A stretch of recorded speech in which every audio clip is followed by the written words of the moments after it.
NCP সমাবেশ আজকালকের আতঙ্কের বিষয়। এনসিপি যে জায়গায় সমাবেশ করতে যায় না কেন, মারধর, আপনার ধস্তাধস্তি, কোনো কিছু না কোনো কিছুর সম্মুখীন হয়।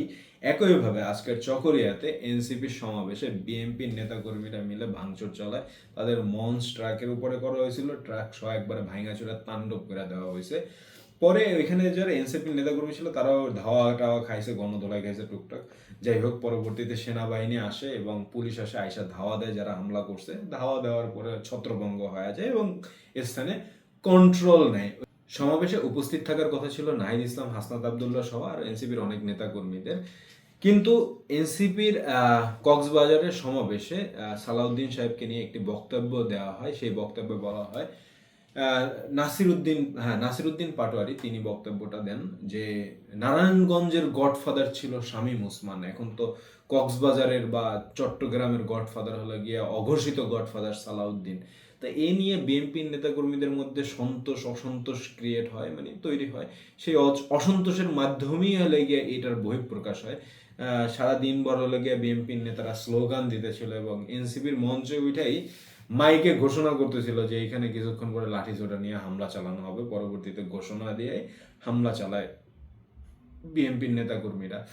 তো যাই হোক, ঘটনা যেটাই হোক না কেন, একজনকে নিয়ে আপনার গডফাদার বলছে, সেটার একটা আপনি নিন্দা জানান, একটা প্রেস ব্রিফ করেন বা তাদেরকে হুঁশিয়ারি দিয়ে দেন, যাই করেন, কিছু একটা করেন। বাট এরকমভাবে তাদের সমাবেশে মঞ্চ ভাঙচুর করবেন বা তাদের নেতাকর্মীদের মারধর করবেন, এটা আসলে উচিত না। এতে ধরেন বিএনপিরে উঠাইতেও পারে একজন, বিএনপিরে ডুবাইতেও পারে একজন। তো এই একজন আপনি হয় না সালাউদ্দিন সাহেব।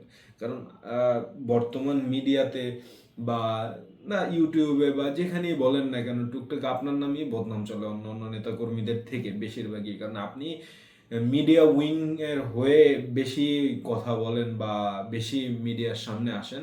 সো আপনি যখন কথা বলবেন, প্রত্যেকটা কথাই প্রত্যেকটা মানুষের জন্য পয়েন্টেড হয়ে থাকে, যে আপনি একটা কথা বলছেন সেটা কতটা ইফেক্ট পড়ে বিএনপির উপরে, সেটা আপনি জানেন এবং দেশের সবাই জানে। সো আপনি যদি এলোমেলো কথা বলেন বা আপনি যদি আপনার নেতাকর্মীদেরই সামলিয়ে না রাখতে পারেন, এলাকার নেতাকর্মীদের, তাহলে সেক্ষেত্রে তো এটা আপনার ব্যর্থতা।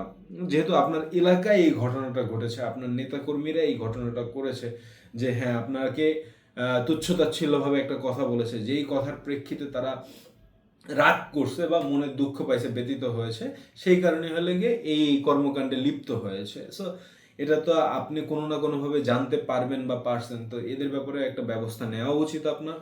এবং পরবর্তীতে যেন এই ধরনের কোনো ঘটনা না হয় সেটার দিকে আপনার নজর রাখা উচিত। নাহলে বিএনপিকে ডুবানোর জন্য আপনিই যথেষ্ট। আপনাকে নিয়ে একটা কটূক্তি করা হয়েছে যে শিলং থেকে এসেছে গডফাদার, ঠিক আছে, এবার আর নারায়ণগঞ্জের গডফাদার ছিল শামীম ওসমান।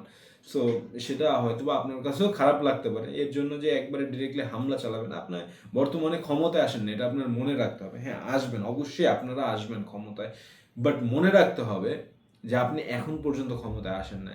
আজকের কিন্তু জামাতও তাদের বিশাল সমাবেশের মাধ্যমে পিয়ার পদ্ধতি যেভাবে আপনার তুলে ধরেছে যে পিয়ার পদ্ধতির মাধ্যমেই নির্বাচন হতে হবে, তাতে আপনাদের নির্বাচনের জোট ছাড়া একদলীয়ভাবে সরকার গঠন করা খুবই কষ্টসাধ্য হয়ে পড়বে। সো যাই হোক, ভিডিওটা ভালো লাগলে লাইক শেয়ার এন্ড সাবস্ক্রাইব করুন। পরবর্তী ভিডিও দেখার জন্য আমন্ত্রণ রইল। আল্লাহ হাফেজ, আসসালামু আলাইকুম।